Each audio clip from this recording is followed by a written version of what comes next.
Hello everyone, मैं हूं मोहित और स्वागत करता हूं आप सभी का आप ही के यूट्यूब चैनल पर। और आज की वीडियो बेहद खास रहने वाली है क्योंकि आज की वीडियो में हम डिस्कस करने वाले हैं फाइनेंशियल अकाउंटिंग के chapter number 2 hire purchase system यानी कि किराया क्रय पद्धति के बारे में। देखिए, अगर मैं बात करता हूं किराया क्रय पद्धति की, तो जो पूरा का पूरा चैप्टर आपका है हायर परचेज सिस्टम, इस पूरे चैप्टर को समझने से पहले सबसे पहले हमें एक स्टोरी को समझना होगा। देखिए, अगर आप आज की इस वीडियो को देख लेते हैं तो मैं ये आशा करता हूँ कि हायर परचेज सिस्टम की जो भी थ्योरी है वो आपको पूरी तरीके से क्लियर हो जाएगी। प्लस इस चैप्टर के अंदर जो आपको एंट्री और खाते बनाने के लिए मिलते हैं वो भी आपको पूरी तरीके से क्लियर हो जाएंगे। तो आइए आज का वीडियो शुरू करते हैं। अगर मैं बात करता हूँ हायर परचेज सिस्टम की, तो पूरी की पूरे चैप्टर को समझने से पहले हमें एक छोटी सी स्टोरी को समझना होगा। सपोज दैट एक ए नाम का व्यक्ति है। ए नाम का व्यक्ति एक दिन भाई साहब खा पी करके शाम को घूमने के लिए जा रहा होता है। तभी उसे रास्ते में एक बैनर लगा हुआ दिखता है। देखिए, मेरी पेन जहाँ चलेगी केवल और केवल आप वहाँ पर ध्यान देंगे और इसके अलावा कोई भी चीज़ पे आप ध्यान नहीं देंगे। सबसे पहले क्या है कि इनाम का जो व्यक्ति है वो शाम को खा पी करके घूमने के लिए जा रहा होता है।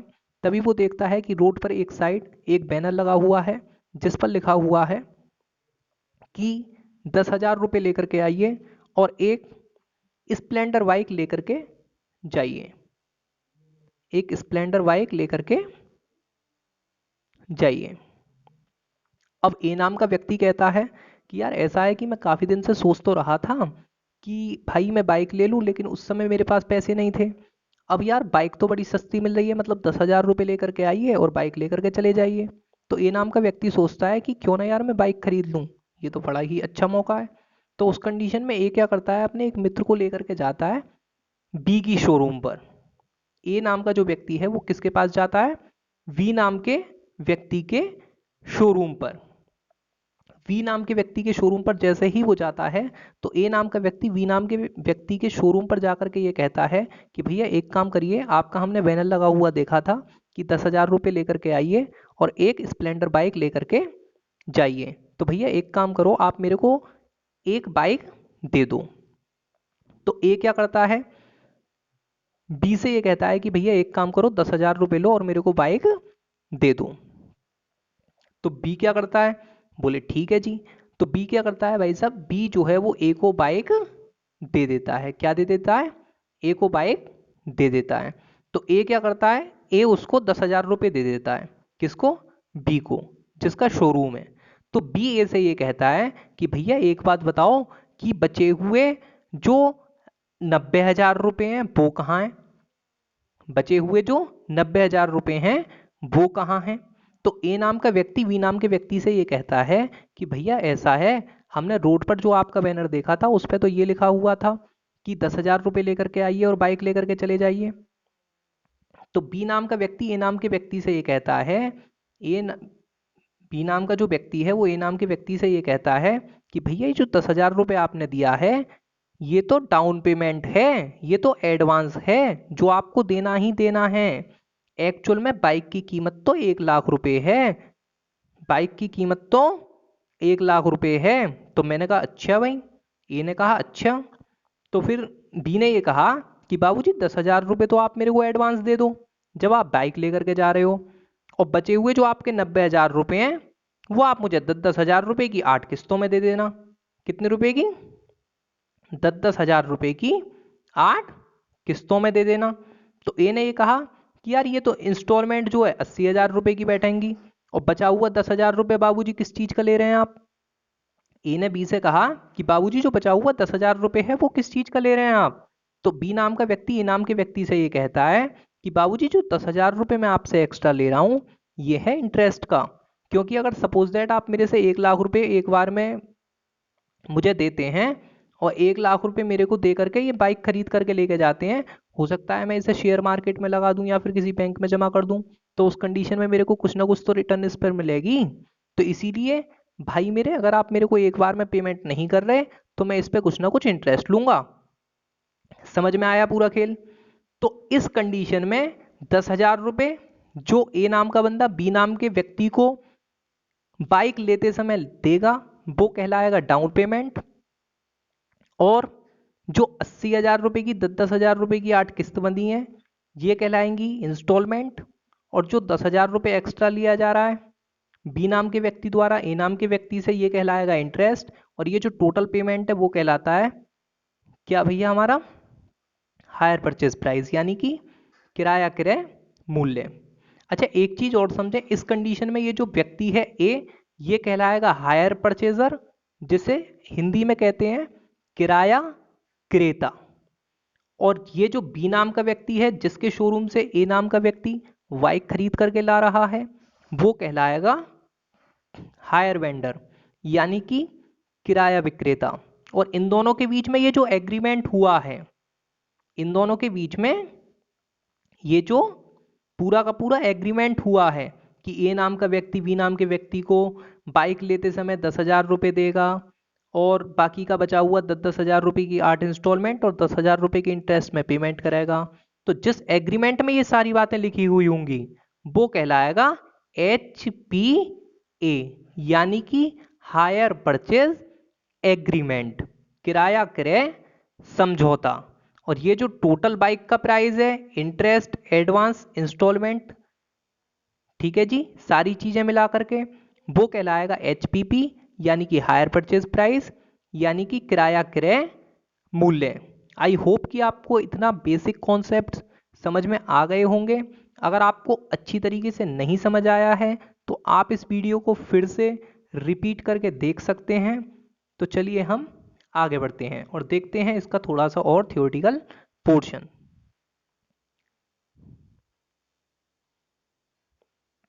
देखिए, इसकी जो किराया क्रय पद्धति है, हायर परचेज सिस्टम है, इसकी थ्योरी भी काफ़ी ज़्यादा इंपॉर्टेंट रहती है एग्जाम के पॉइंट ऑफ व्यू से। देखिए, अगर मैं बात करता हूँ किराया क्रय पद्धति की, तो इसके अंदर हमने लिखाया है कि किराया क्रय पद्धति वस्तुओं के उधार क्रय विक्रय की। देखिए, एक एक शब्द बड़ा ही डीपली मैं आपको समझाने वाला हूँ। कोशिश करता हूँ कि आपको अच्छा लगेगा और समझ में भी आएगा। देखिए, किराया क्रय पद्धति का सबसे पहले देखते हैं कि एक्चुअल में भैया ये हायर परचेज सिस्टम का मतलब क्या होता है, किराया क्रय पद्धति का मतलब क्या होता है। तो किराया क्रय पद्धति बेटा जी वस्तुओं के उधार क्रय विक्रय की, वस्तुओं के उधार क्रय विक्रय की। क्योंकि जो buy and sale of goods है, यानी कि जो भी वस्तुओं का क्रय विक्रय है वो दो तरीके से किया जा सकता है, या तो कैश या क्रेडिट पर, यानी कि या तो नगद या उधार। ठीक है जी। तो उधार ये जो किराया क्रय पद्धति है वो वस्तुओं के उधार क्रय विक्रय की, कैसे, उधार क्रय विक्रय की एक ऐसी पद्धति है जिसके अंतर्गत क्रेता द्वारा वस्तु के मूल्य की धनराशि को विभिन्न किस्तों में चुकाया जाता है। और ये किस्तें मंथली, हाफ ईयरली, ईयरली, किसी भी प्रकार की हो सकती हैं। लेकिन ध्यान देने योग्य बात यह है कि किराया क्रय समझौते अर्थात हायर परचेज एग्रीमेंट की तिथि पर ही क्रेता को वस्तु का पोजेशन यानी कि कब्जा तो मिल जाता है, लेकिन ओनरशिप संपूर्ण किस्तों का भुगतान करने के बाद ही प्राप्त होती है। देखिए, इसमें दो शब्द बड़े ही इंपोर्टेंट आए हैं, एक तो पोजीशन और एक ओनरशिप। एक्चुअल में भैया पोजीशन क्या होता है और ओनरशिप क्या होता है, सबसे पहले भैया हमें इस चीज को जो है वो आप एक्सप्लेन कर दीजिए कि भैया एक्चुअल में पोजीशन क्या होता है और दूसरा भैया हमारी ओनरशिप क्या होती है। बेटा, पोजीशन का मतलब होता है कब्जा, पोजीशन का मतलब क्या होता है भैया, कब्जा। और ओनरशिप का मतलब क्या होता है बेटा, ओनरशिप का मतलब होता है स्वामित्व। ओनरशिप का मतलब क्या होता है, स्वामित्व। ओनरशिप का मतलब क्या होता है भैया, स्वामित्व। सपोज दैट एक ए नाम का बंदा है, ठीक है,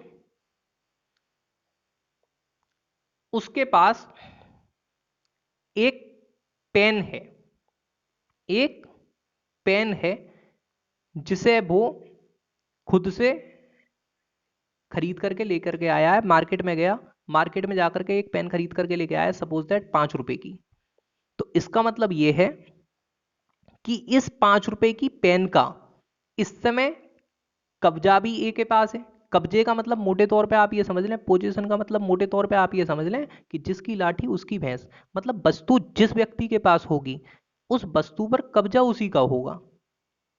जैसे अगर ए नाम का व्यक्ति बाजार से जाकर के एक पेन खरीद करके लेकर आता है 5 रुपए की, तो उस कंडीशन में हम ये कहेंगे कि इस वस्तु का स्वामित्व भी इसी के पास है, ए के पास है, यानी कि पेन का जो ओनरशिप है, पेन का जो स्वामित्व है वो भी ए के पास है, और पेन का जो कब्जा है, पेन का जो पोजीशन है वो भी ए के पास है।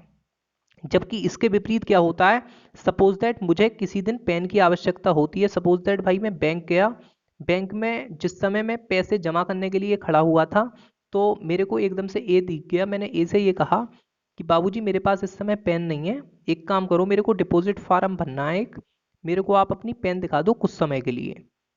ठीक है जी। तो उस कंडीशन में अगर ए मुझे अपनी पेन दे देता है ताकि मैं अपना पैसे जमा करने का फार्म भर सकूं, तो उस कंडीशन में ये कहा जाएगा कि उस पेन का कब्जा तो मेरे पास है लेकिन स्वामित्व किसके पास है, ए के पास। स्वामित्व किसके पास है, ए के पास। ठीक है जी, समझ आ गया अच्छी तरीके से। यानी कि कब्जा किसी भी वस्तु का उसी व्यक्ति के पास माना जाएगा जिसके पास वो वस्तु करेंटली है, लेकिन ओनरशिप अलग चीज है, पोजीशन अलग चीज है। लेकिन किराया क्रय पद्धति में जो सबसे इंपॉर्टेंट बात बेटा जी जो ध्यान देने वाली है वो यही है कि किराया क्रय समझौता, यानी कि जिस दिन ये हायर परचेज एग्रीमेंट होता है, जिस दिन भी हम होंडा शोरूम पर जाते हैं बाइक खरीदने के लिए या किसी शोरूम पर जाते हैं बाइक खरीदने के लिए, पोजीशन तो बेटा जी हमें तभी मिल जाएगा, लेकिन हमें उस बाइक का ओनरशिप तभी मिलेगा जब हम पूरी की पूरी इंस्टॉलमेंट को पे कर देंगे, जब हम सारी की सारी किस्तों का भुगतान कर देंगे। राइट, आगे चलें जी। इसके आगे क्या है, अर्थात यदि क्रेता, बस आई होप कि आप समझ रहे होंगे, अर्थात यदि क्रेता वस्तु की संपूर्ण किस्तें देने में असमर्थ रहता है तो उस दशा में वह विक्रेता को 14 दिन का नोटिस देकर वस्तु वापस कर सकता है। जैसे अभी हमने आपको अपने उदाहरण में बताया था कि ए नाम का व्यक्ति अगर किसी शोरूम पर जाकर के बाइक खरीद करके लेकर के आता है और 10-10 हज़ार रुपए की 8 किस्त बनती हैं, यानी कि 80 हज़ार रुपए की। ठीक है जी। तो उस कंडीशन में क्या होगा कि 80 हज़ार रुपए की अगर किस्त बंधी है, सपोज दैट ए ने क्या करा कि 10-10 हज़ार रुपए की सपोज दैट भाई साहब 4 किस्त तो दे दी, लेकिन 5वीं किस्त का जैसे ही टाइम आया, हो सकता है कि ए की जॉब छूट गई हो या फिर कोई और परेशानी हो, तो अगर वो 5वीं किस्त का भुगतान करने में असमर्थ है तो उस कंडीशन में क्या है कि वह विक्रेता, यानी कि जैसे अभी हमने उदाहरण दिया था शोरूम वाला बी, उसको नोटिस दे करके, बशर्ते वो 14 दिन का नोटिस हो, वस्तु को वापस कर सकता है कि बाबूजी ऐसा है कि इस समय हमारे पास पैसे नहीं हैं, आप इसको वापस रख लीजिए। इसके आगे ये कहते हैं कि इस प्रकार क्रेता द्वारा विक्रेता को जो किस्तों का भुगतान किया जाता है वह उसे किराए के रूप में मान लिया जाता है। इसका मतलब ये है कि अगर मान लीजिए कि कोई भी ए नाम का व्यक्ति है, वो बी नाम के व्यक्ति के शोरूम पर जा कर के ये कहता है कि बाबूजी मेरे को बाइक चाहिए, वो 10 हज़ार रुपये एडवांस दे देता है, 10-10 हज़ार रुपये की 4 किस्तों का भुगतान भी कर देता है, यानी कि कुल मिलाकर के लगभग अप्रोक्सीमेटली मोटे तौर पर 50 हज़ार रुपये शोरूम वाले के पास जा चुके हैं। और अब यदि ए 5वीं किस्त का भुगतान करने में असमर्थ रहता है और वो बी के पास जाकर के ये कहता है कि बाबूजी एक काम करिए, आप अपनी बाइक पकड़िए, मैं इससे आगे किस्तों का भुगतान नहीं कर सकता हूँ और मुझे मेरे पुराने पैसे वापस कर दीजिए जो कि मैंने अभी तक आपको किस्तों के रूप में दिए हैं। तो उस कंडीशन में शोरूम वाला पूरी तरीके से ए नाम के व्यक्ति को भगा देगा और उससे ये कहेगा कि बाबूजी ऐसा है कि अगर आपने मुझे एडवांस और कुछ इंस्टॉलमेंट का पेमेंट किया है तो उस कंडीशन में आपने मेरी इस एसेट को कुछ टाइम यूज़ भी तो किया है, तो मैं ये मान रहा हूँ कि अगर आपने मेरी एसेट्स को कुछ टाइम यूज़ किया है तो आप उसका किराया ऑलरेडी मुझे दे चुके हैं, यानी कि शोरूम वाला बंदा ए को 1 रुपया भी नहीं देगा।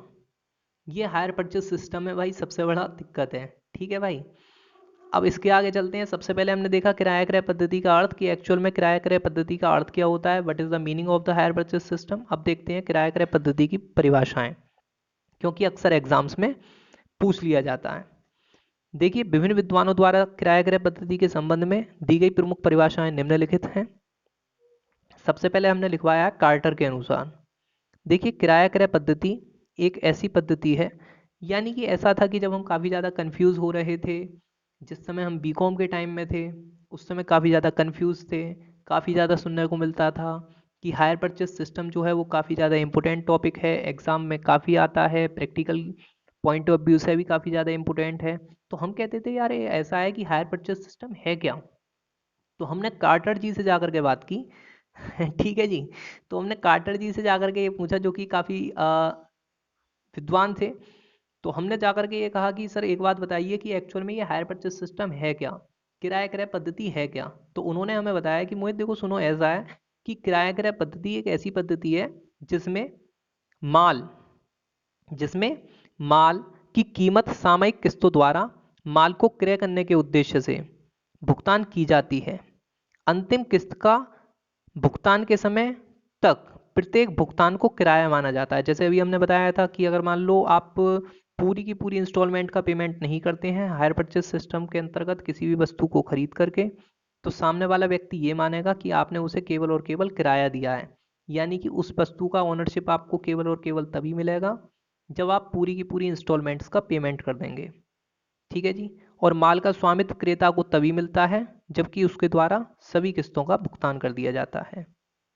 आई होप कि आपको अच्छे से समझ आया होगा। इसके आगे चलते हैं, देखते हैं किराया क्रय पद्धति की विशेषताएं, यानी कि characteristics of the hire purchase system. किराया क्रय पद्धति की प्रमुख विशेषताएं निम्नलिखित हैं। देखिए, सबसे पहला समझौता, यानी कि किराया क्रय पद्धति के अंतर्गत एक समझौते का होना अत्यंत आवश्यक है, जिसे हायर परचेज एग्रीमेंट के नाम से भी जाना जाता है। जैसे अभी हमने आपको एक्सप्लेन किया था अभी उदाहरण में। इसके आगे आता है सुपुर्दगी पर भुगतान, यानी कि पेमेंट ऑन डिलीवरी। किराया क्रय पद्धति के अंतर्गत सुपुर्दगी पर भुगतान का होना अत्यंत आवश्यक है, जिसे भाई साहब आपका साइनिंग अमाउंट, इनिशियल पेमेंट तथा डाउन पेमेंट के नाम से भी जाना जाता है। ठीक है जी। इसके आगे चलते हैं, तीसरा माल की उधार बिक्री, यानी कि किराया क्रय पद्धति के अंतर्गत माल की उधार बिक्री का होना अत्यंत आवश्यक है। जैसे अभी हमने पीछे एक्सप्लेन किया था कि जो वस्तुओं का क्रय विक्रय है, यानी कि buy and sale of goods है, वो दो तरीके से हो सकता है, या तो कैश या क्रेडिट पर। कैश का मतलब है नगद और क्रेडिट का मतलब है उधार। और इस पद्धति के अंतर्गत भाई उधार बिक्री का होना अत्यंत आवश्यक है, क्योंकि अगर ए नाम का व्यक्ति किसी भी बी नाम के व्यक्ति के शोरूम पर जाकर के ये कहता है कि बाबूजी 1 लाख रुपए पकड़िए और मुझे बाइक दे दीजिए, तो उस कंडीशन में हम ये नहीं कहेंगे कि उसने बाइक को हायर परचेज सिस्टम के अंतर्गत खरीदा है। क्यों? क्योंकि उसने टोटल पेमेंट कैश में कर दिया। सही है। इसके आगे कहते हैं बेटा जी ये कि भुगतान किस्तों में होना, यानी कि payment is made in the instalment, यानी कि किराया क्रय पद्धति के अंतर्गत माल के मूल्य का जो भुगतान है वो किस्तों में होना अत्यंत आवश्यक है। यानी कि जैसे अभी हमने उदाहरण देखा था, वहाँ पे इनाम का व्यक्ति 10,000 रुपये की 8 इंस्टॉलमेंट पे कर रहा है। इसी तरीके से हायर परचेज सिस्टम के अंतर्गत क्या होता है कि जो भी आपका टोटल पेमेंट है वो हमेशा केवल और केवल किस्तों में किया जाता है। इसके आगे कहते हैं माल का कब्जा, यानी कि पोजेशन ऑफ गुड्स। किराया क्रय पद्धति के अंतर्गत क्रेता को माल का कब्जा माल की सुपुर्दगी के बाद ही प्राप्त हो जाता है। यानी कि जैसे ही ए नाम का व्यक्ति किसी बी नाम के व्यक्ति के शोरूम पर जाता है, उसी उदाहरण को पकड़ करके हम चल रहे हैं। आई होप आपको ठीक से और अच्छे से समझ में आएगा। तो ए नाम का व्यक्ति अगर बी नाम के व्यक्ति के शोरूम पर जाता है और उसे 10,000 रुपये दे देता है एडवांस के, तो इमीडिएटली उस ए नाम के व्यक्ति को उस वस्तु का पोजीशन मिल जाएगा। इसके आगे कहते हैं माल का स्वामित्व, यानी कि किराया क्रय पद्धति के अंतर्गत कर लिख के आए ये क्रय है, सॉरी, किराया क्रय पद्धति के अंतर्गत क्रेता को माल का स्वामित्व अंतिम किस्त का भुगतान करने के बाद ही प्राप्त होता है, जैसे अभी हम पीछे एक्सप्लेन कर चुके हैं। माल बेचना अवैध, ये बड़ा इंपॉर्टेंट पॉइंट है कि किराया क्रय पद्धति के अंतर्गत क्रेता द्वारा अंतिम किस्त का भुगतान करने से पहले वस्तु बेचना अवैध होता है। जैसे अगर ए नाम का व्यक्ति बी नाम के व्यक्ति के शोरूम पर जाकर के किसी भी बाइक या किसी भी अन्य एसेट्स, कार, ट्रक, किसी भी चीज को खरीदता है, लेकिन वो कुछ किस्तों का तो भुगतान कर देता है। सपोज दैट 10,000 रुपये का डाउन पेमेंट दे देता है और 10,000 रुपये की 4 किस्तों का भुगतान कर देता है। लेकिन जैसे ही बी नाम का शोरूम वाला व्यक्ति उसके पास 5वीं किस्त मांगने के लिए आता है, तो वो हाथ जोड़ देता है और कहता है कि बाबूजी मेरे पास पैसा नहीं है, और फिर चुपचाप जाकर के उस बाइक या फिर उस वस्तु को किसी अन्य थर्ड पार्टी को बेच देता है। तो ये पूरी तरीके से इलीगल है।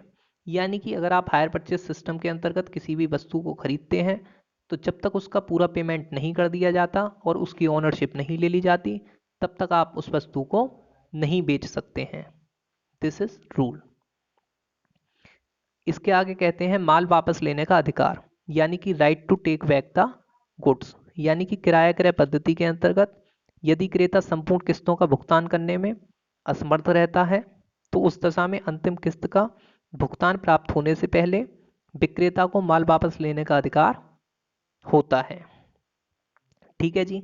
अगर मान लो ए नाम का व्यक्ति, वही सेम उदाहरण कि 10,000 रुपये का बी नाम के व्यक्ति के शोरूम पर जाकर के डाउन पेमेंट दे देता है और साथ में बाइक उठा करके ले आता है, 10,000 की 4 इंस्टॉलमेंट भर देता है।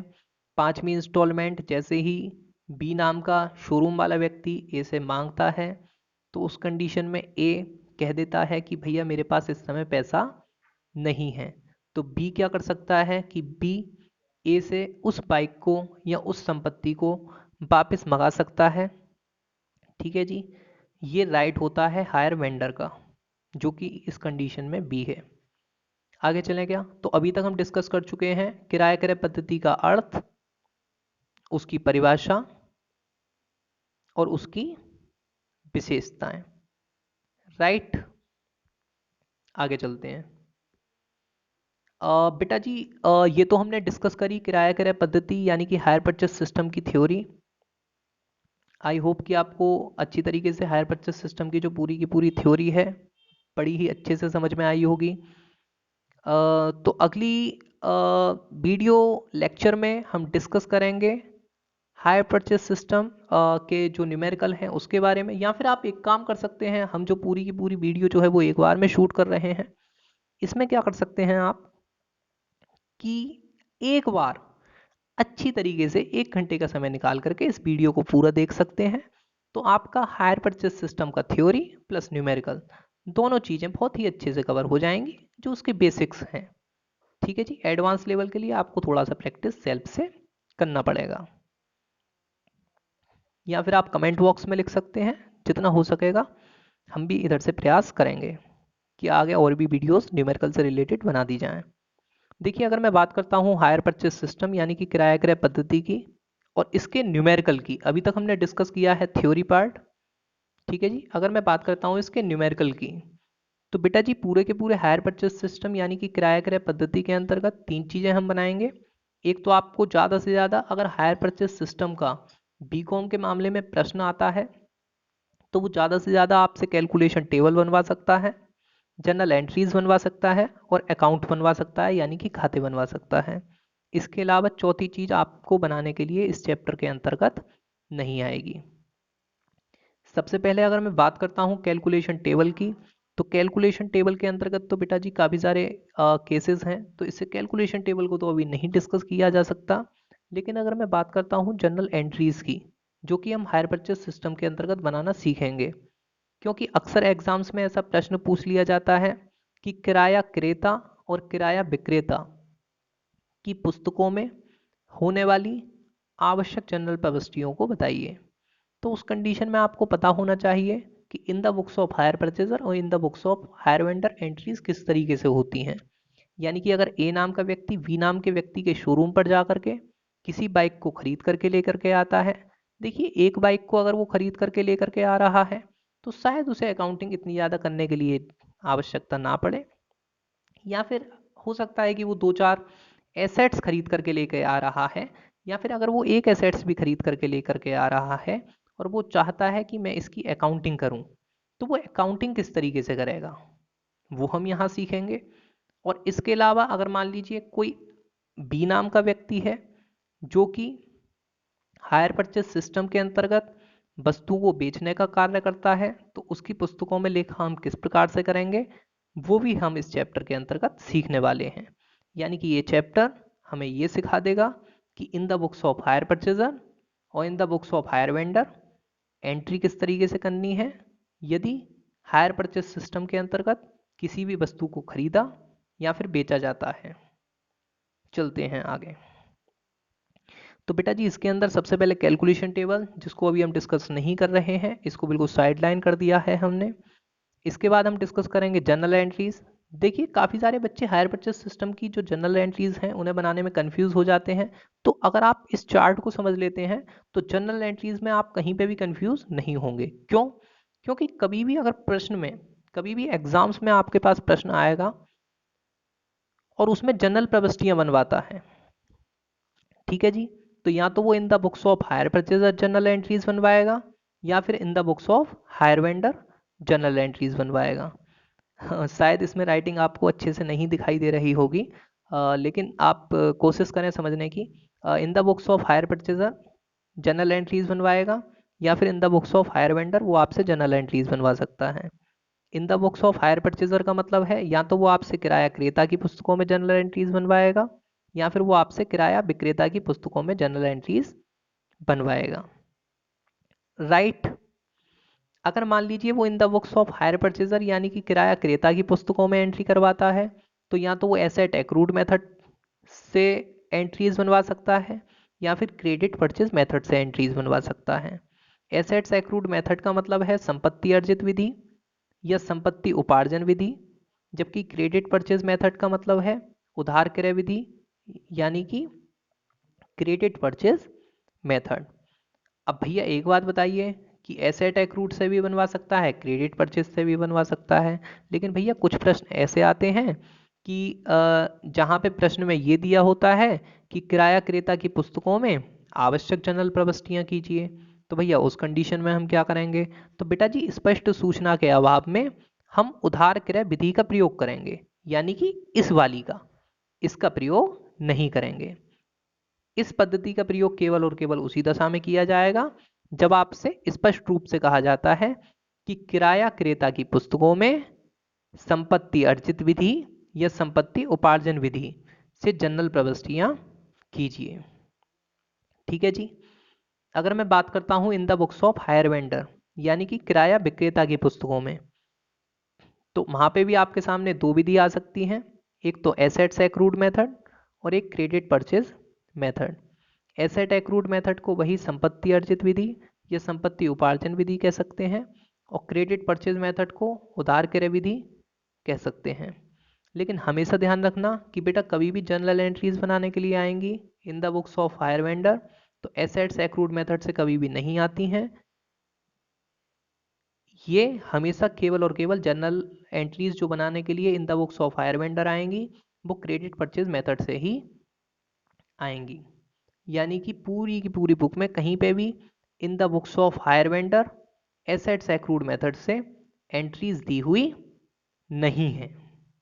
समझ आ गया अच्छी तरीके से? तो इसके आगे चलते हैं। आप चाहें तो इसका स्क्रीनशॉट ले सकते हैं और मैं आपसे एक ही चीज़ कहूँगा कि आप इसके नोट्स जरूर बनाइएगा, काफ़ी गोल्डन कंटेंट आई थिंक ये है। चलते हैं आगे। सबसे पहले ये देखते हैं कि अगर मान लो भैया जनरल एंट्रीज बनाने के लिए आती हैं एग्जाम में in the books of hire purchaser, वो भी एसेट्स एक्रूड मेथड से, तो उस कंडीशन में हम एंट्रीज किस तरीके से बनाएंगे? देखिए अगर आप ध्यान से सुनेंगे तो आपको एक बार में एंट्रीज जो है वो याद हो जाएंगी। कैसे? इसमें जो हमारी जनरल एंट्रीज बननी है वो पहली बनेगी ड्यू की, उसके बाद बनेगी पेमेंट की, उसके बाद बनेगी ट्रांसफ़र की, इससे पहले बनेगी डेप चार्ज की। यानी कि ड्यू पेमेंट ट्रांसफ़र उससे पहले dep charge, due payment transfer उससे पहले dep charge, due payment transfer उससे पहले डेप्थ चार्ज। और बेटा जी अगर स्टार्टिंग में आपने डीपी यानी कि डाउन पेमेंट दिया है तो उस कंडीशन में एक डीपी की एंट्री भी स्टार्टिंग में बन जाएगी, यानी कि एडवांस की एंट्री भी बन जाएगी। कैसे? हम in the books of hire purchaser write assets accrued method यानी कि संपत्ति अर्जित विधि से जनरल एंट्रीज बनाना सीख रहे हैं। देखिए सबसे पहले एक एंट्री बनेगी डाउन पेमेंट देने पर। वो एंट्री क्या होगी कि भैया हमारे पास, इसको एक निंजा टेक्निक के माध्यम से हम याद करते हैं, ज़्यादा कॉन्सेप्ट में नहीं घुसते हैं अंदर, ठीक है भाई, उसमें बहुत ज़्यादा वीडियो लंबी हो जाएगी, सही है। तो इसमें क्या होता है कि अगर मान लीजिए कोई भी ए नाम का बंदा है जो कि बी नाम के व्यक्ति के शोरूम पर जाता है बाइक खरीदने के लिए, और वहाँ से बाइक खरीद करके ले आता है, तो उस कंडीशन में वो एंट्री किस तरीके से बनाएगा? सबसे पहले वो कहेगा कि मेरे पास क्या आया, एसेट्स आया, आने वाली वस्तु डेबिट, इसीलिए एसेट्स अकाउंट डेबिट टू मेरे पास से क्या गया, पैसा। अगर पैसा कैश गया है तो assets account debit to cash account. अगर पैसा बैंक के द्वारा या फिर चेक के द्वारा दिया गया है तो उस कंडीशन में assets account debit to bank account. क्या आया, एसेट्स आई, इसीलिए एसेट्स अकाउंट डेबिट टू हमारे पास से क्या गया, कैश गया, इसीलिए टू कैश अकाउंट। लेकिन हमेशा ध्यान रखना कंपनीज में जितने भी लेन देन हैं वो कैश के माध्यम से नहीं, बैंक के माध्यम से किए जाते हैं, इसीलिए अपन एंट्री बनाते हैं assets account debit to bank account, यानी कि बीइंग अमाउंट पेड इमीडिएटली। जैसे अभी हमने अपने उदाहरण में 10,000 रुपये बताए थे कि ए नाम का व्यक्ति वी नाम के व्यक्ति के शोरूम पर जाकर के 10,000 रुपये टीपी के रूप में देता है, तो अपने यहाँ आकर के एंट्री पास करेगा assets account debit to bank account, 10,000 रुपये डेबिट में, 10,000 रुपये क्रेडिट में। उसके बाद दूसरी एंट्री बनेगी ड्यू की। ड्यू की एंट्री क्या बनेगी, यानी कि जब किस्त दे होगी, ए सोचेगा कि भाई ऐसा है कि इन सपोज दैट बी से प्रॉमिस करा कि बाबूजी मैं हर महीने की 3 तारीख को, हर महीने की 3 तारीख को मैं आपको इंस्टॉलमेंट का पेमेंट करूंगा, मैं आपको किस्त का भुगतान करूंगा जो 10,000 रुपये की किस्त है मोटे तौर पर। तो ए 3 तारीख को हो सकता है कि 3 तारीख को वो एंट्री पास करे एसेट्स अकाउंट डेबिट, सॉरी कहाँ गया भाई, ठीक है, assets account debit, interest account debit to hire vendor, कि भाई एसेट्स का पेमेंट करना है, इंटरेस्ट का पेमेंट करना है, किसको करना है, हायर वेंडर को, ठीक है जी। तो एसेट्स में चला गया सपोज दैट 10,000 रुपये, इंटरेस्ट में चला गया 1,000 रुपये, कुल मिलाकर के हायर वेंडर को कितने रुपए का पेमेंट करना है, 11,000 रुपये का। बीइंग इंस्टॉलमेंट हमने क्या कर दी, ड्यू, कि भैया इंस्टॉलमेंट हमें जो है वो देनी है। अब जब ड्यू करी है तो पेमेंट भी करना पड़ेगा, क्योंकि शोरूम वाला पैसे तो छोड़ेगा नहीं, ठीक है भाई। तो पहली एंट्री बन गई ड्यू की, दूसरी एंट्री बनाते हैं रिसीव की, स्टार्टिंग में बना चुके हैं डीपी की, एडवांस की, ठीक है जी। ड्यू हम कर चुके हैं, अब ड्यू जब करिए तो सामने वाले को पेमेंट भी करना पड़ेगा। तो बेटा जी भुगतान करने पर एंट्री बनती है hire vendor account debit to bank account. पाने वाला कौन है, हायर वेंडर, हमारे पास से जा रहा है पैसा बैंक के माध्यम से या चेक के माध्यम से, इसीलिए एंट्री बनती है hire vendor account debit to bank account, 11,000 रुपये डेबिट में, 11,000 रुपये क्रेडिट में। बीइंग इंस्टॉलमेंट पेड, माँ ड्यू हुई थी और यहाँ पे क्या कर दी, पेड। उसके बाद हमने आपको बताया था ड्यू पेमेंट ट्रांसफर, उससे पहले डेप चार्ज, ड्यू की बन चुकी है, पेमेंट की बन चुकी है, अब बना रहे हैं हम डेप चार्ज करने की एंट्री। डेप लगानी है, किस पर लगानी है, एसेट्स पर, dep account debit to assets account, 10,000 रुपये डेबिट में, 10,000 रुपये क्रेडिट में। सपोज दैट 1,00,000 रुपये की आपकी एसेट्स है, ये सपोज दैट 10 साल जो है वो चलने वाली है। तो डेप का मतलब होता है हिरास, हिरास का मतलब होता है किसी भी संपत्ति के मूल्य में होने वाली सने सने तथा स्थायी कमी को हिरास कहते हैं।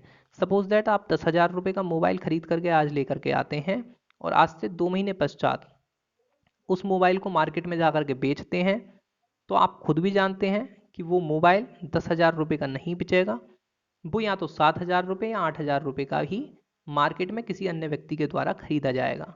उसके पीछे का कारण ये है कि उस 10,000 रुपये के मोबाइल के मूल्य में कहीं ना कहीं कमी हुई, कहीं ना कहीं गिरावट देखने को मिली, ठीक है जी। इसीलिए ये कहा जाएगा कि उस 10,000 रुपये के मोबाइल पर 2 या 3,000 रुपये की डेप लग गई, हिरास लग गई, या फिर उसके मूल्य में कमी आ गई। ज़्यादा टेक्निकलिटीज़ में नहीं घुसते हैं। डेप चार्ज करने की एंट्री बनेगी dep account debit to assets account, 10,000 रुपये बेटा जी डेबिट में और 10,000 रुपया क्रेडिट में। बीइंग हमने क्या कर दिया, डेप चार्ज, जैसे हम मोबाइल चार्ज करते हैं उसी तरीके से हमने क्या कर दिया, डेप चार्ज, राइट। इसके बाद एंट्री बनेगी बेटा जी ट्रांसफर करने पर। ट्रांसफर करने की एंट्री क्या बनेगी? अब हमें क्या करना है कि जो हमारे सारे के सारे लॉसेस हैं उसको हम ट्रांसफर करेंगे पी एंड एल अकाउंट में।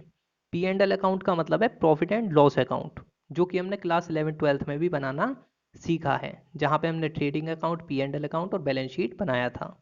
तो बेटा जी यहाँ पे ट्रांसफर करने की एंट्री बनेगी P and L account debit to. यहाँ पे हमारे लॉस क्या क्या है? एक तो अगर मेरी संपत्ति के मूल्य में कमी हो रही है, डेप 10,000 रुपये का लग रहा है, तो एक तो वो लॉस हो गया। और दूसरा क्या है कि जैसे मैं इंटरेस्ट का पेमेंट कर रहा हूँ 1,000 रुपये का, ये भी मेरा लॉस हो गया। तो इस कंडीशन में 10,000 रुपया डेप का और 1,000 रुपया इंटरेस्ट का, कुल मिलाकर के मैं कितना रुपया पी एंड एल में ट्रांसफर कर दूंगा भैया? कुल मिलाकर के भैया मैं पेमेंट जो है कितना रुपया ट्रांसफर कर दूंगा पी एंड एल में? 11,000 रुपये। ठीक है जी, आगे चलते हैं। हमने नरेशन बना दी, इसको कहते हैं नरेशन। सारी नरेशन बीइंग से स्टार्ट होती हैं, ठीक है। Being, interest and dep transfer कर दी हमने कहाँ पर? पी एंड एल अकाउंट में। ठीक है जी, इसे कहते हैं नरेशन। बिल्कुल स्क्रैच से लेकर के एडवांस लेवल तक अपन चल रहे हैं। आगे चलते हैं। यानी कि अभी तक हमने सीखा कि अगर मान लीजिए जनरल एंट्रीज बनाने के लिए आती हैं एग्जाम्स में, in the books of hire purchaser, assets accrued method से, यानी कि संपत्ति अर्जित विधि या संपत्ति उपार्जन विधि से, तो लेखे किस प्रकार से करने हैं, किस प्रकार से हमें एंट्रीज बनानी है। अब हम देखते हैं कि अगर मान लीजिए जनरल एंट्रीज या जनरल प्रविष्टियाँ करने के लिए आती हैं in the books of hire purchaser, क्रय क्रेता की पुस्तकों में, क्रेडिट परचेज मेथड से, यानी कि उधार क्रय विधि से, तो उस कंडीशन में हम एंट्री किस प्रकार से बनाएंगे? देखिए यहाँ पे क्या होगा बेटा जी, यहाँ पे भी सेम चीज़ें चलेंगी। ड्यू, इसके बाद में पेमेंट, इसके बाद में ट्रांसफर, ठीक है। ड्यू, पेमेंट, ट्रांसफर और उससे पहले डेप चार्ज, राइट। और स्टार्टिंग में एक एंट्री बन जाएगी डीपी की। किस चीज की? डीपी की, यानी कि डाउन पेमेंट की। इतना अच्छे से समझ में आया? अब भैया एक बात बताइए कि अगर मैं in the books of hire purchaser journal entries बनाता हूँ, चाहे एसेट्स एक्रूड मेथड से चाहे क्रेडिट परचेज मेथड से, भैया इसमें चेंज क्या होगा? क्या इसमें कुछ डिफरेंस भी है? बेटा जी इसमें एक छोटा सा डिफरेंस ये है कि जिस समय आप क्रेडिट परचेज मेथड से एंट्री बनाएंगे तो ड्यू, पेमेंट, ट्रांसफर, उससे पहले डेप चार्ज और स्टार्टिंग में डीपी, ये चीज़ें बिल्कुल सेम रहेंगी जैसे एसेट्स एक्रूड मेथड में रही थी। बस डीपी से पहले एक एंट्री बढ़ जाएगी यहाँ परचेज की। किस चीज़ की भैया? परचेज की। किस तरीके से फिर एंट्री किस तरीके से बनानी है भैया हमें? बेटा इस कंडीशन में आप जो है वो एंट्री बनाएंगे, सबसे पहले क्या करेंगे? सबसे पहले आप एंट्री बनाएंगे परचेज की, ठीक है। जनरल एंट्रीज हम बना रहे हैं in the books of hire purchaser credit purchase method से। सबसे पहले एसेट्स, संपत्ति की सुपुर्दगी करने पर, यानी कि जिस समय हम एसेट्स को खरीद रहे हैं उस समय किस तरीके से एंट्री बनेगी? एसेट्स अकाउंट डेबिट की हमारे पास एसेट्स आई, किससे आई? टू हायर वेंडर से, बीइंग एसेट्स परचेज्ड, ठीक है। कितने रुपए की एसेट्स थी? 1,00,000 रुपए की, ठीक। डाउन पेमेंट करने पर भैया ये आपने अमाउंट कहाँ से उठाई है? बेटा जी हमने एक तरीके से रैंडम फिगर्स को लिया है, नॉर्मली अपने मन से अमाउंट जो है वो उठा ली है। डाउन पेमेंट करने पर एंट्री क्या बनेगी? Hire vendor account debit to bank account, being amount paid immediately, 10,000 रुपये डेबिट में और 10,000 रुपये क्रेडिट में। जैसे ए नाम के व्यक्ति ने बी नाम के शोरूम वाले व्यक्ति को जाकर के 10,000 रुपये एडवांस दिया था, इसीलिए हम यहाँ एंट्री बना देंगे hire vendor account debit to bank account, 10,000 रुपये डेबिट में और 10,000 रुपया क्रेडिट में। बेटा जी यहाँ ड्यू की एंट्री में चेंज क्या होगा? वहाँ पे हम एसेट्स भी ड्यू करा करते थे, इंटरेस्ट भी ड्यू करा करते थे, कि एसेट्स का पेमेंट करना है, इंटरेस्ट का पेमेंट करना है, किसको करना है? हायर वेंडर को। लेकिन यहाँ पे क्या होगा? यहाँ पे हम केवल और केवल इंटरेस्ट को ड्यू करेंगे, एसेट्स को ड्यू नहीं करेंगे। और यहाँ फाइनली एंट्री बनेगी interest account debit to hire vendor account, 1,000 रुपये डेबिट में, 1,000 रुपये क्रेडिट में, बीइंग इंटरेस्ट ड्यू, यानी कि यहाँ पे एसेट्स अकाउंट को डेबिट नहीं करेंगे। लेकिन जो इंस्टॉलमेंट पे करी जाएगी वो पूरी की पूरी करी जाएगी, यानी कि इंटरेस्ट भी और इंस्टॉलमेंट भी, यानी कि पेमेंट होगा यहाँ 11,000 रुपये का, जैसे सेम पिछली वाली मेथड के अंतर्गत हुआ था। तो पेमेंट की एंट्री यह बनेगी, hire vendor account debit to bank account being instalment paid, 11,000 रुपये डेबिट में और 11,000 रुपया क्रेडिट में। फिर ह्रास काटने की एंट्री बनेगी, यानी कि डेप चार्ज करने की एंट्री बनेगी कि डेप चार्ज करना है, किस पर करना है भैया, एसेट्स पर। इसीलिए फाइनली एंट्री बन जाएगी dep account debit to assets account. Suppose that 10,000 रुपये की ह्रास है, तो 10,000 रुपया डेबिट में और 10,000 रुपया क्रेडिट में। ठीक है जी। और एक लास्ट एंट्री बनेगी ट्रांसफ़र करने की, और ट्रांसफ़र की एंट्री, इसमें क्या करेंगे, हम सारे के सारे लॉसेस को ट्रांसफ़र कर देंगे पहले की तरह, P and L account debit, P and L में क्योंकि हम सारे लॉसेस को ट्रांसफ़र कर रहे हैं। और लॉसेस कौन कौन से हैं, एक तो डेप है और एक इंटरेस्ट है। फाइनली एंट्री बन जाएगी P and L account debit to dep account और टू इंटरेस्ट अकाउंट, यानी कि बीइंग इंटरेस्ट एंड डेप को हमने ट्रांसफ़र कर दिया है कहाँ पर, टू का मतलब पी एंड एल अकाउंट में। ठीक है, अच्छे से समझ में आया कि अगर मान लीजिए कभी भी अब एग्ज़ाम में या बुक में अगर आपको दिया हो कि आपको जनरल एंट्रीज बनानी है, जनरल प्रविष्टियाँ करनी है in the books of hire purchaser assets accrued method से, तो भी आप कर सकते हैं। अगर जनरल एंट्रीज करने के लिए बोलता है in the books of hire purchaser credit purchase method से, तो भी आप कर सकते हैं। अब देखते हैं कि अगर जनरल एंट्रीज करने के लिए आती हैं in the books of hire vendor, यानी कि शोरूम वाले की पुस्तकों में, और वो भी किससे, क्रेडिट परचेज मेथड से। क्यों भैया, एसेट्स एक्रूड मेथड से नहीं बनवा सकता, नहीं जी कभी नहीं बनवाएगा। ठीक है जी। जनरल एंट्रीज करने के लिए बोलता है in the books of hire vendor credit purchase method से, तो एंट्री किस तरीके से बनानी है वो अब हम आपको बताने वाले हैं। तो बेटा जी अगर आप ध्यान से देखेंगे तो यहाँ पे क्या होगा, आपने अगर in the books of hire purchaser सारी की सारी एंट्रीज को याद कर लिया है अच्छी तरीके से, या फिर आप याद कर लेते हैं, तो हायर वेंडर की पुस्तकों में एंट्रीज बनाना कोई भी रॉकेट साइंस नहीं है।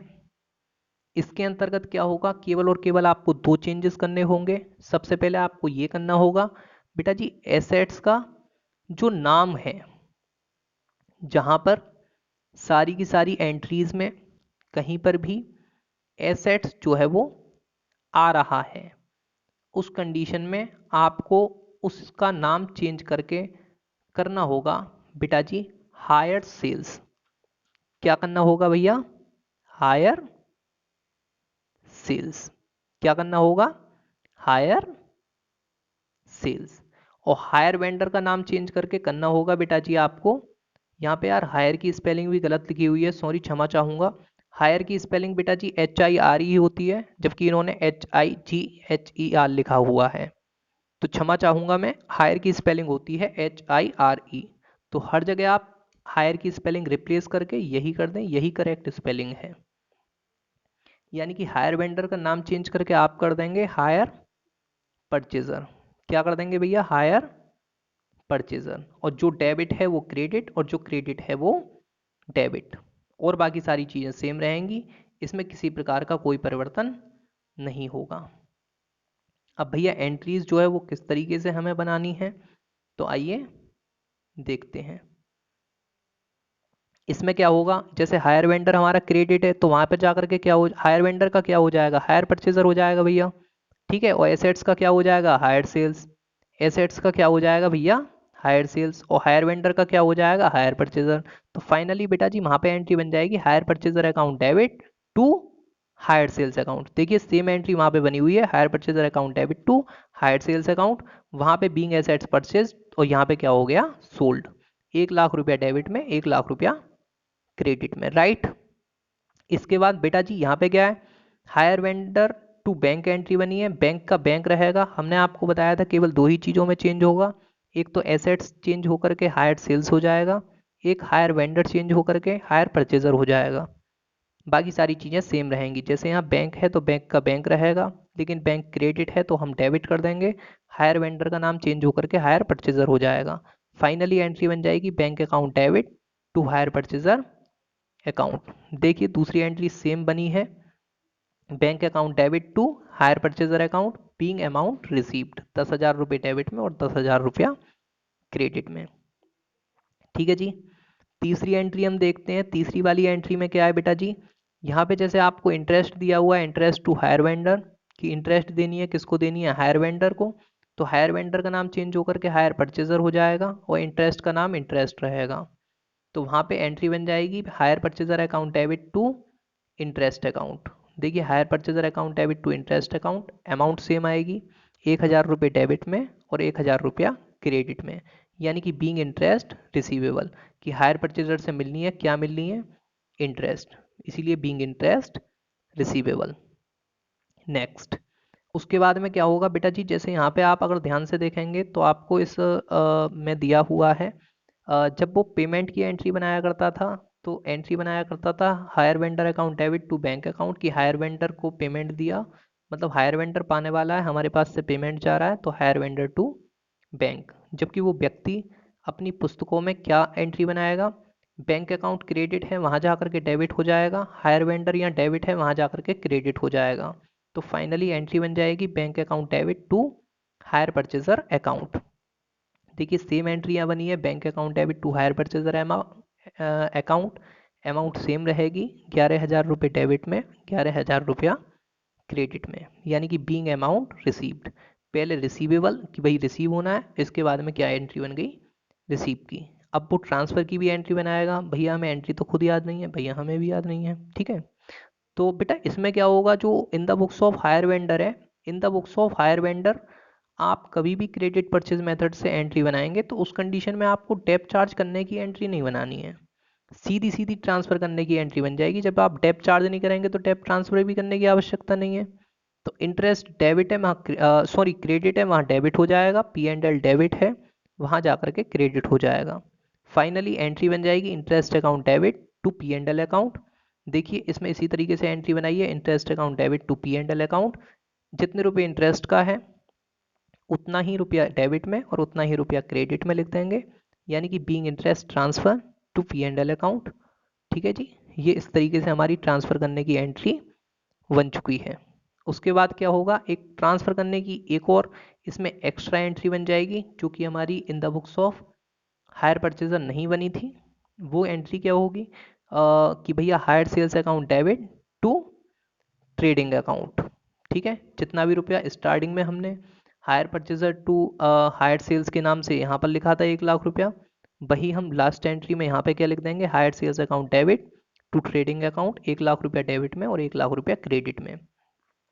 अब अगर मान लीजिए एग्जाम्स में कभी भी इस तरीके की एंट्रीज आपसे पूछी जाती हैं तो वहाँ पर आपको अमाउंट तो लिखने की आवश्यकता नहीं है। अमाउंट आपको तभी लिखनी है जब आपसे प्रश्न वो करवाता है, यानी कि जब न्यूमेरिकल क्वेश्चंस करने के लिए आते हैं तब तो आपको अमाउंट लिखनी ही पड़ेंगी। लेकिन अगर मान लीजिए थ्योरी में कभी कभी प्रश्न अक्सर पूछ लिया जाता है बीकॉम के एग्जाम्स में, कि किराया क्रेता की पुस्तकों में संपत्ति अर्जित विधि या फिर उधार क्रय विधि के माध्यम से या उस विधि से आवश्यक प्रविष्टियां कीजिए, तो उस कंडीशन में केवल और केवल आप एंट्रीज लिखेंगे, उसके अंदर कोई भी अपनी तरफ से रैंडम फिगर्स नहीं लिखेंगे। अगर वो एंट्री बनवा रहा है तो केवल एंट्री, अगर न्यूमेरिकल क्वेश्चन सॉल्व करा रहा है फिर तो हमें अमाउंट भरनी ही पड़ेगी। राइट, आगे चलते हैं। बेटा जी अभी हमने बताया था कि जो पूरा का पूरा हायर परचेज सिस्टम है, पूरे के पूरे हायर परचेज सिस्टम के अंतर्गत ज़्यादा से ज़्यादा न्यूमेरिकल में वो आपसे कैलकुलेशन टेबल बनवा सकता है, जनरल एंट्रीज बनवा सकता है। जनरल एंट्रीज के ऊपर डिटेल में डिस्कशन इसी वीडियो में हम कर चुके हैं। अब देखते हैं अकाउंट के बारे में, कि अकाउंट भैया वो हमसे कौन कौन से इस पूरे के पूरे चैप्टर के अंतर्गत जो है वो बनवा सकता है। बेटा जी देखिए अगर बात आती है अकाउंट यानी कि खाते बनाने की, तो वहाँ पे भी आपके सामने दो मेथड आ सकते हैं, या तो वो इन द बुक्स या तो वो in the books of hire purchaser बनवाएगा या फिर वो आपसे in the books of hire vendor बनवाएगा, यानी कि या तो किराया क्रेता की पुस्तकों में बनवाएगा या किराया विक्रेता की पुस्तकों में बनवाएगा। अगर आपसे न्यूमेरिकल में अकाउंट बनवाए जाते हैं वो भी in the books of hire purchaser, तो वहाँ पे भी दो मेथड आ सकते हैं, एक तो एसेट्स एक्रूड मेथड और दूसरा क्रेडिट परचेज मेथड। ठीक है जी, अगर मान लीजिए अकाउंट बनवाए जाते हैं in the books of hire purchaser वो भी एसेट्स एक्रूड मेथड से, तो वहाँ पे चार खाते बन सकते हैं, एक एसेट्स अकाउंट, एक हायर वेंडर अकाउंट, एक इंटरेस्ट अकाउंट, एक डेप अकाउंट। जो एसेट्स अकाउंट है प्रत्येक वर्ष बैलेंस सीडी के नाम से बंद होगा। हायर वेंडर का कभी भी बैलेंस नहीं निकलेगा, ये हमेशा इक्वल रहेगा। इंटरेस्ट अकाउंट ये भी हमेशा इक्वल रहता है, इसका भी आंसर नहीं निकलता है। बात करता हूँ डेप अकाउंट की, तो डेप अकाउंट का शेष भी हमेशा बराबर आता है। डेबिट साइड का आंसर भी अगर 10,000 है तो क्रेडिट साइड का आंसर भी 10,000 होगा। तो इस कंडीशन में भी इसका आंसर नहीं निकलता है।